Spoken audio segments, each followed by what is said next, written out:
अब बंद कर दो, कोई भी ना है। जी सर। बिस्मिल्लाहिर्रहमानिर्रहीम। अब 3 घंटे हो गए हैं। 3 घंटे से मुझे इन्होंने यहाँ रखा हुआ है अदालत के अंदर, जाने नहीं दे रहा है।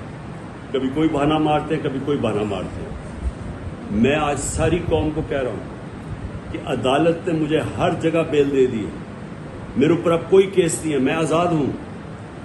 उसके बावजूद इन्होंने मुझे यहाँ किडनैप किया हुआ है, ज़बरदस्ती रखा हुआ है।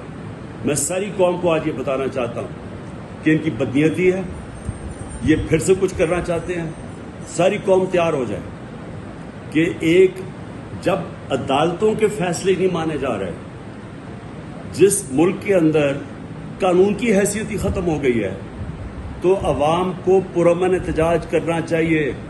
नहीं तो हम भेड़ बकरियां बन गए हैं। अब जब आइन की भी कोई परवाह ना हो, जब कानून की भी परवाह ना हो, जो ताकतवर हो जो मर्जी चाहे, कि अदालत ने फैसला कर दिया कि मैं आज़ाद हूँ। 3 जजेस ने हाई कोर्ट के फैसला किया है, उसके बावजूद मुझे यहाँ रोका हुआ इन्होंने पिछले 3 घंटे से। मैं सारी कौम को अभी बता रहा हूँ, आप पुरअमन तरीके से एहतजाज के लिए तैयार हो जाएं।